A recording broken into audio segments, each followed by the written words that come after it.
Good morning, everybody. Signalis is here in our YouTube channel. Signalis is basically a survival horror offering from developer Rose Engine and the publisher The Humble Games. It combines the design and concepts from old school franchise that with veteran players will remember, as well as crafty puzzles to please those who like a challenge. This is a Rose Engine debut effort, and it's easy to say what the studio knocked out of the park. However, there are still a few notable quirks that can mar your experience. Signal stars Elster, a Republica unit, in the search of her partner. What follows in a harrowing room deep below a frozen planet's surface, where the Esther meets other replica creators and Wolfram monstrous. From the story alone, you can think that Souls-like similarity is primarily due to the cryptic and the downright mind-boggling plot to the aura of the mystery that surrounds this locale. And even then, you also notice the several cinematics, often with the distinct anime feel to them. There are scenes when the character would grind, followed by a rapid-fire, bold bloody text, then a quick cut to someone opening their eye, and another obscure clue or perplexing statement. There were times when I found the plot hard to follow, though I remained mystified due to the presentation. From a quick glance, Signalis can be considered a throwback to survival horror games of yore. PlayStation era classics such as Resident Evil and Silent Hill come in mind, as well as those with an action-oriented flair like Dino Crisis and the Fear Effect. Moreover, the pixel graphics and the clean HUD us to immersion in keeping with the design and the theme.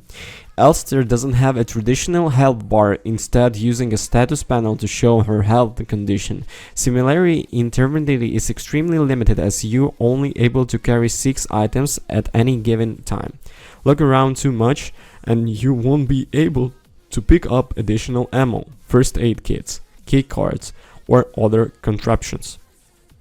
That's when you head back to the nearest safe room with its own save point and containing storage chest. In terms of navigation and levels throughout, Signalis has more in common with the old school games with a fixed top-down later perspective, thinking of how characters move from the one halfway to the next, or from one end the room to the another, with the camera at the consistent fixed angle. That's what you can expect there.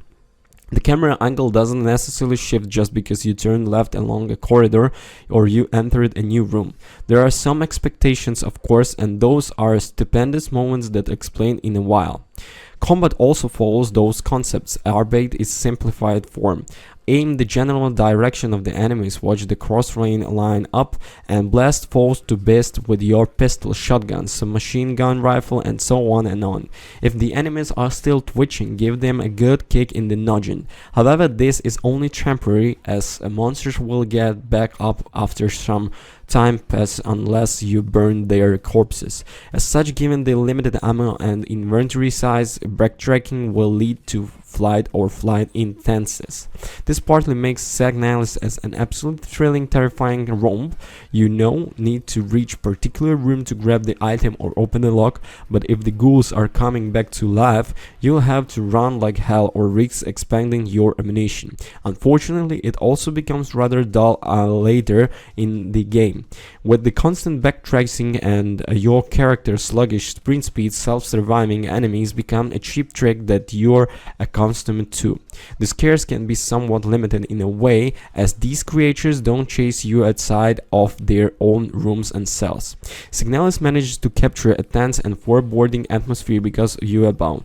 Moving throughout the cramped corridors tends to create just a few seconds where you're swearing under your breath or calling your name of a deity just so you could finally have a breath tender. This sense of claustrophobia and loneliness in Randstad facility is further bolstered by chilling music and sound effects, including a radio that can be turned to different frequencies. Imagine tugging up the radio on only to hear anything from the cracking static to semblance of the laughter while you're alone. At least I forget even the sound effects if you decide to save the game or no can be quite underwhelming. Moreover, some instances are akin to eerily dreamlike the states. One moment you're walking down the path with same fixed camera top down view, Next, it shifts into the first person view, wherever you might need to gather clues or solve the puzzle. Then, once you've done, it's back to normalcy. I wonder if its androids do the dream of electric sheep as throughout which happening to Elster just by further corrupted memory, or its reality she's living in. So speaking of the puzzles, Signalis has a lot of these, and with self-reviving hostels, this can turn into the factor that you get accustomed to as you progress. In one level you have to collect the key cards, in the next you need 2 plates. Then after that you look for tarot cards. On the bright side, you are not just collecting the MacGuffins for the hell out, rather some of the important items have puzzles of their own. The types of puzzles vary from adjusting the voltage of generator to turning a radio to accomplish various tasks. If you love the brain teasers from the days of Myst, the more recent inscription, then you are going to enjoy the Signalis. So what exactly is Signalis? True, it's survival horror game where you often need to think of limited resources to make it all live. It borrows heavily from Tide and Test concept that made the franchise successful in the past. Its story, however, is decidedly ambitious and cryptic, with the cutscenes that are stylish and downright confusing to boot. It's also heavy on the puzzles, where the idea of backtracking and collecting dozens of items are interviewed with nifty and unique solutions. Best of all, it throws curveballs to surprise you just when you think you seen it all. While the aforementioned flaws do exist, Rose Engine still managed to deliver and impress the buff offering. Thank you for watching. Don't forget to comment and subscribe. Thanks for your attention. Let us hear from guys. Bye.